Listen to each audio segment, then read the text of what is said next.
السلام عليكم، شلونكم يا عيلة الأكابر؟ إن شاء الله بخير. اليوم حضرت لكم أكلة بانيه على طريقتي الجديدة، بتمنى تعجبكم. أول شغلة لا تنسونا تدعمونا بلايك واشتراك بالقناة وتفعيل زر الجرس ليصلكم كل جديد. هلا اليوم عندي صدر، وعندي هون فليفلة حمراء وبهارات البانيه وسبع بهارات وملح وثوم ودبس فليفلة وورق غار وزيت نباتي ومعلقتين لبن. هلا راح نبلش بطريقة التحضير. اول شغلة راح نضيف هون مثل ما انكم شايفين بهاراتنا فوق اللبن.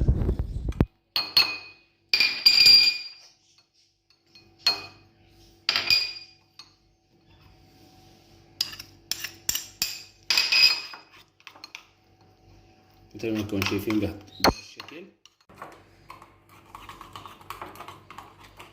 هلا راح نضيف الزيت النباتي مثل ما انكم شايفين. بنزل الفلفله الحمراء عليها بهالشكل.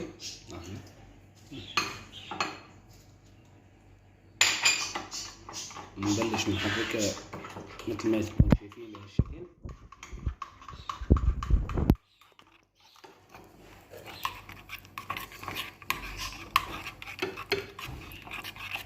هلا نصفي الفروج.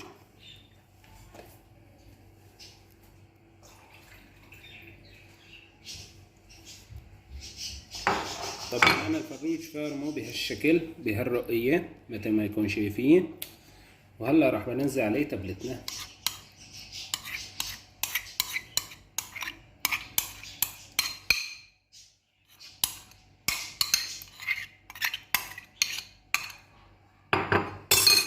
راح ندعكه كتير منيح بهالشكل هيك مثل ما يكون شايفين حتى يتشرب معي التبلة.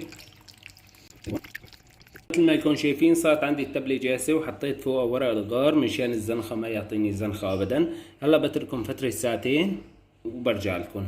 مثل ما يكون شايفين الشرحات عندي صارت جاهزة. هلا جهزت عندي طحين ومي باردة، وعندي هون تبلة البانيه ومعلقتين نشا ومعلقة صغيرة ملح. راح اخلطهم مع الطحين بهالشكل مثل ما يكون شايفين.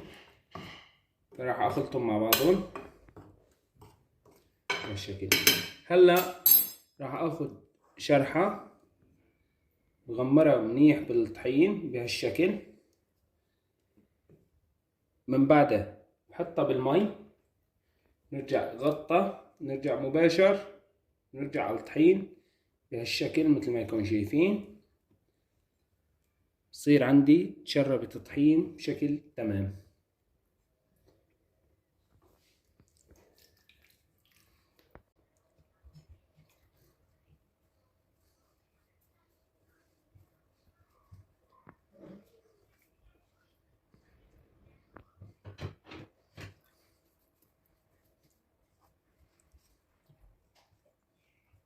وهلا مثل ما شايفين الزيت عندي صار حامي. بنبلش بننزل بهالشكل.